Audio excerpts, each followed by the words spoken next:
Well, in my talk today, one of the things I wanted to get across to parents is that autism is not just a disability, it's a difference. And as such, there are things about us that are disabled, and there are things about us that are exceptional. And a parent's best duty, in my opinion, is to help their child find their exceptionalities, because their disabilities are painfully apparent right from the beginning. They don't need reinforcing, but helping your child find the ways that he or she is exceptional is probably the greatest gift you can give them.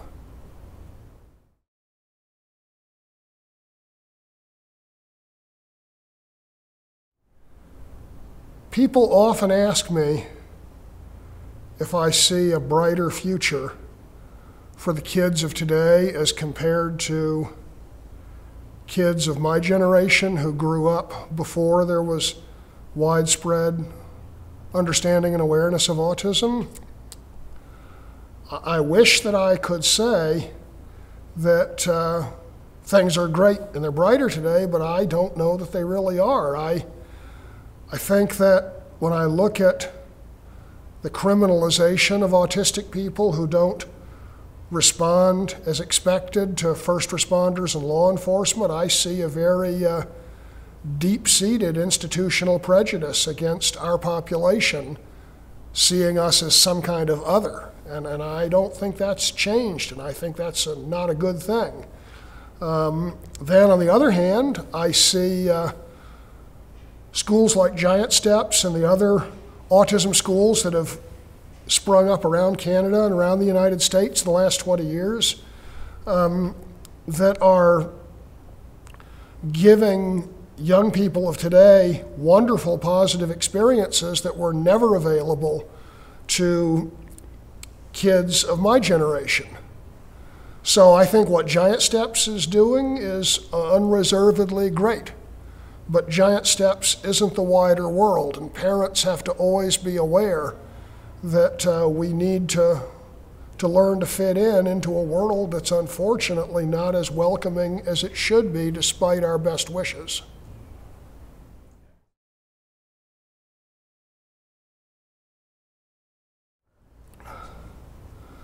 I think that several things helped me get to where I am. I think that my grandfather and some of my relatives believed in me, and that gave me confidence even when my parents didn't believe in me and other people in my life didn't believe in me. I think that, frankly, the absence of social supports for someone like me helped make me a success, because there was nothing to fall back on. There was no disability, no social security, no nothing. You sank or swam when I was a young fellow. And I had no real choice. I don't think that there was ever a question in my mind, would I be able to support myself? I think every 17-year-old probably asks himself that. Will I be able to be like my dad and go live as an adult? But by and large, we go out and we do it. And you know, history says that we're still doing it. Autistic teenagers, non-autistic teenagers, most of us go on to support ourselves. One thing that a lot of people do a lot is they describe autistic people as if we are this other and distinctly different population, and we're really not. In fact, that comes back to what is done at Giant Steps. When you look at the kind of things that are taught in an autism school like Giant Steps, very little of what's taught in an autism program is really uniquely applicable to autistic kids. The fact is, if you did most of the things that we do to accommodate autistic people in a regular school environment, every child would benefit from those things. For example, we talk about autistic kids having sensory sensitivity. And the autistic kids need to be in a room with gentle lighting. And so our autistic kids are in a room with natural light. They have windows, they go outside. Our autistic kids are on soft ground instead of hard floors. Our autistic kids don't have noises around them and distractions. And we hear about that as if it is a great thing that we're doing this for autistic kids. But when you think about it, who in his right mind wouldn't want all those same things for any child?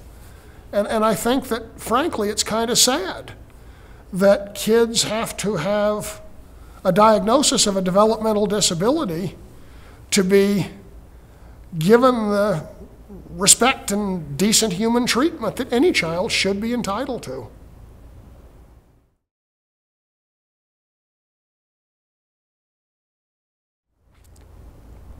People are often discouraged at the lack of employment opportunities for autistic people. And I think that if you look at it in that light, if you say, what are the job opportunities for autistic people? They might be pretty limited in number. If you say to yourself, what are the job opportunities for black people? Well, if black people is the qualifier for the job, it's very different than saying what kind of job could a young man get. And I think that with autism, it's the same way. I think that if we say, what are the jobs in Quebec for autistic people, the number is probably not going to be very high. If, on the other hand, we say, what are the potential jobs for a young man that's enthusiastic and wants to work, then I think the sky's the limit. So then your question becomes not autistic person, black person, handicapped person, whatever. It becomes a young person that wants to work, and you say, well, what are they going to do in this job? And what are my abilities? Do my abilities realistically match what they want for that job? And maybe they do, maybe they don't. So there are a million things that people do for work in Quebec, just as there are a million things people do for work everywhere in the country. And I think that the best thing for us is to have a guide who can show us the kinds of work we can do and help us identify what our strengths are and what we're going to be really good at. But I myself would back away from saying what are the jobs for autistic people, because I believe that that invites this institutionalized discrimination, which I am opposed to, just as I think saying what would a job for a young black man be in this city. I think that invites discrimination to say such a thing, and I wouldn't do it.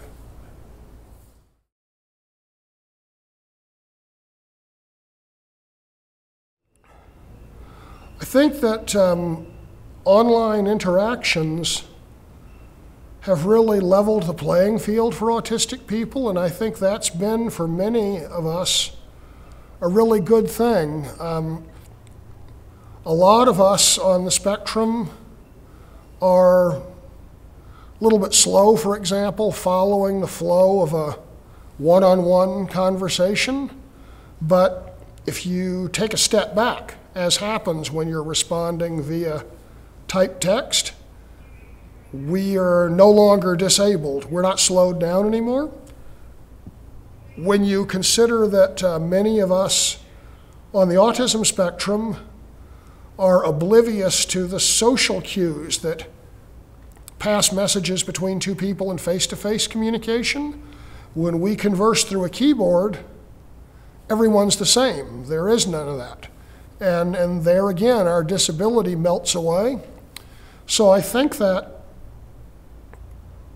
online and social media communication really takes away the disability for a lot of autistic people, and I think that's a tremendous thing. The only downside that I would speak to about that is that it can become such a comfortable world that people may not want to venture into that real world of face-to-face communications with people because they're so much more comfortable online.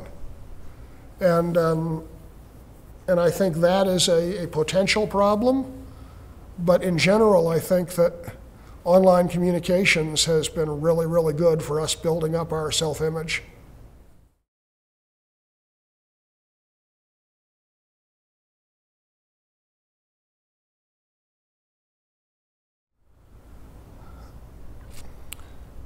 We are already starting to see, particularly young adults on the autism spectrum, lead the drive for autistic rights and equality. It is young autistics who are really speaking out about prejudice, discrimination, mistreatment of us. It's they who are speaking up against a lot of bad stuff. And I think that groups like ASAN and GRASP are really leaders in that. And I think that the more self-advocacy we see from young people, the better for everyone. That's not to say that self-advocacy from older people isn't good too, but the thing about young adults speaking up is those young adults were themselves children 5 and 10 years ago, and that's very close to the hearts of parents raising children today. So when they can look at someone who's 21 years old and he's on television as an autistic self-advocate and he's speaking up on behalf of his community, that's got to be a very powerful thing for a father of an autistic 10-year-old.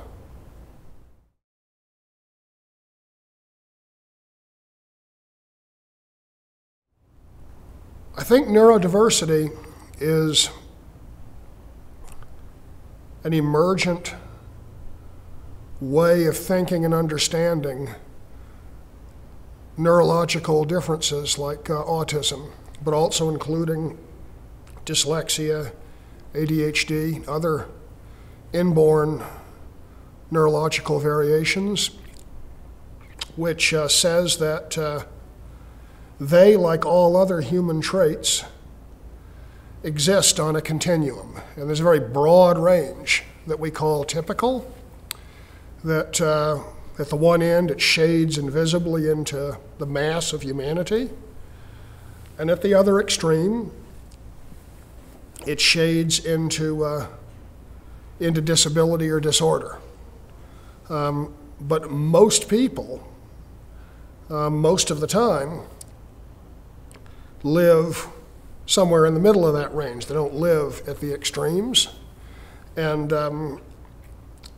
I think that's a realistic, constructive, and positive way to look at autism, because I think that autism confers gifts on people like me today. It has conferred gifts on people like me probably for thousands of years of human history. But at the same time, it has caused me and my ancestors and countless other people to suffer greatly.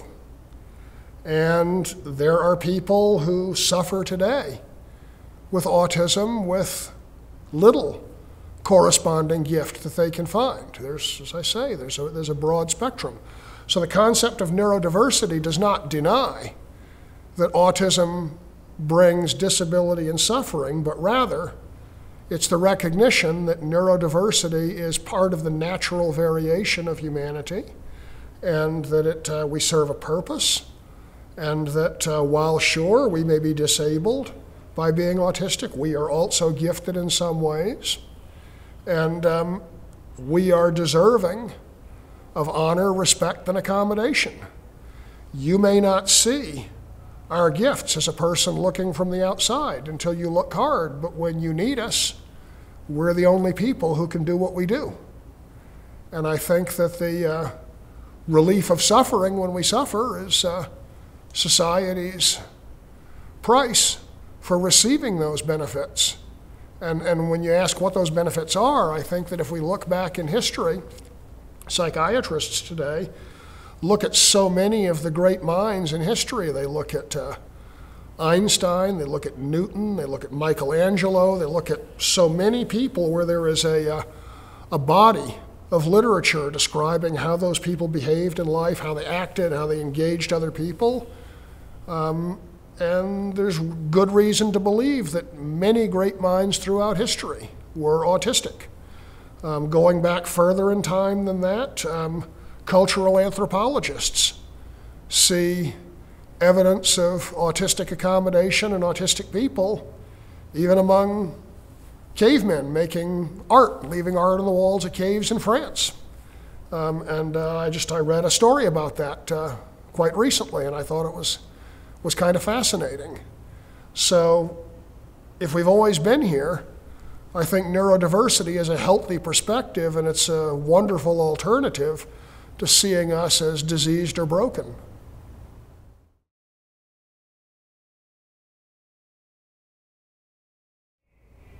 When parents talk to their kids about autism, the thing that I would say to the parents is that we have a number of studies that have looked at autistic adults who came of age in the 70s and 80s, and they show that most of us grow up to be able to take care of ourselves and be okay. And the odds are on the side of your kid too. And I think the best thing you can do is to help your child focus on his strengths, not his weaknesses, because his strengths are what will make him successful. A focus on weakness almost ensures failure. If your kid is a piano prodigy and he can't do math in school, you can beat your head against the wall forever and still have a kid who can't do math, or you can have a kid who is a concert pianist and a member of the symphony here when he's 18 years old, which would be a wiser course of action. And certainly to play to the strength, I think, is much more of a winning strategy. And to that end, you may have to help your child find their strengths.